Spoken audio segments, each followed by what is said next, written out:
All right, everybody, let's head to the grocery store, shall we?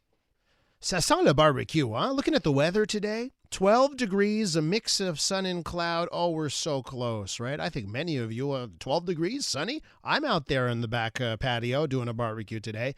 Well, we got some interesting news about the barbecue and the price at the grocery store of the beef. We're going to try and get to that in just a second. But I want to get to a couple of other grocery store items this morning. First things first, red alert, everybody. The scorpions are on the loose at Costco. Did you hear the story out of Costco in Laval? A man getting stung by a scorpion as he tried to purchase the bundle of bananas at Costco. That is a crazy story. Reminds me of nightmare scenarios. You maybe have seen the videos of spiders in the grocery store, right? Spiders in bananas or grapes, other produce. That is a nightmare scenario, to be stung by a scorpion or to have a black widow spider on you, all for buying produce at the grocery store. So that's one thing. But this may be even scarier.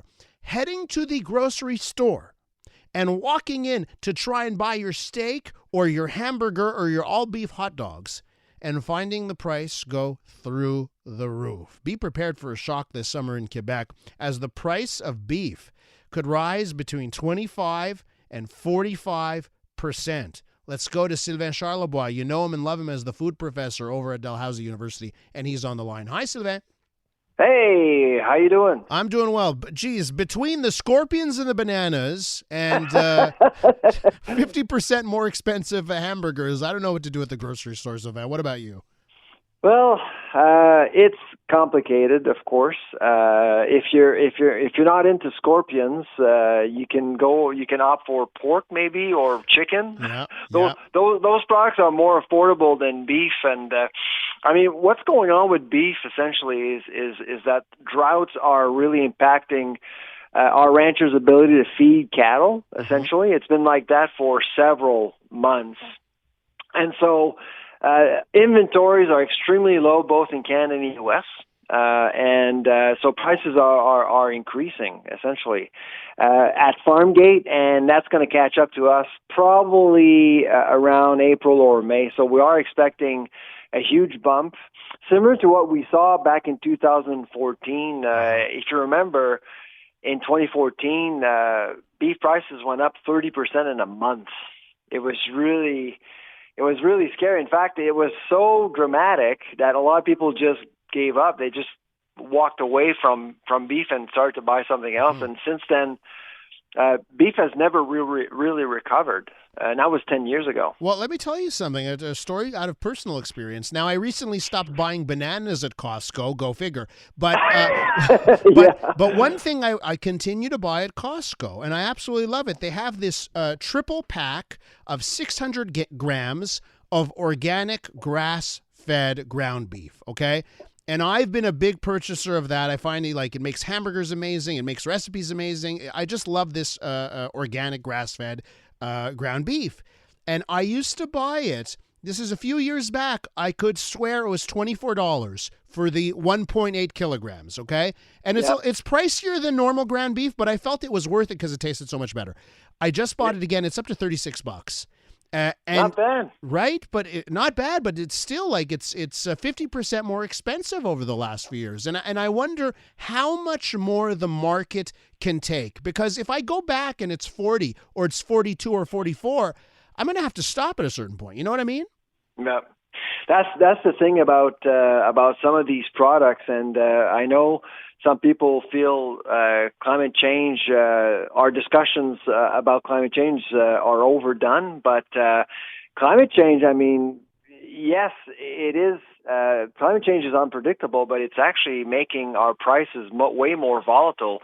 Now, we often talk about when prices go up, but we rarely talk about when prices went down, and beef prices did go down for a while. It's just prices are so volatile that at some point, people are just marked for life. They just walk away from the product and they just don't go back. And there's a lot of that going on right now. And of course, we're talking a lot about chocolate this week. And if you looked at cocoa prices, they are skyrocketing. Why? Because there's too much there's too much water. There's flooding in both Ivory Coast and Ghana, and they can't even bring cocoa to market because of damaged roads due to flooding. So there's a lot of things that are going on around the world that are impacting food prices, but it doesn't mean that prices always go up. They sometimes do come down after a while. We're with Dr. Sylvain Charlebois, you know him as the food professor. We're talking about beef prices, and Sylvain's just thrown in the chocolate prices. I got to tell you something, Sylvain. You are a must-follow on Twitter, on X, simply because you cover all of these subjects so well on that platform. For the consumer, for our listeners, okay, you mentioned, well, just buy more pork, buy more chicken.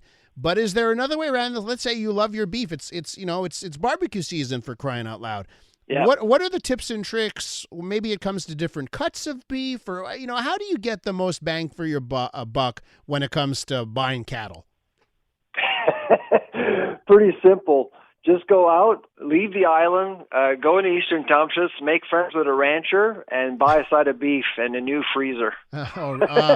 Buy bulk, eh? Yeah, buy bulk. I mean, that's the best thing. And of course, if you don't mind rescuing food, quote unquote, I mean, those Enjoy Tonight deals are pretty darn good. I mean, there are lots of good deals out there, and you can actually, you can save 50, 60, 70% sometimes using apps like Food Hero, Too Good to Go, Flash Food. So there are ways to save if you're really desperate. I mean, the best deal right now at the meat counter is pork.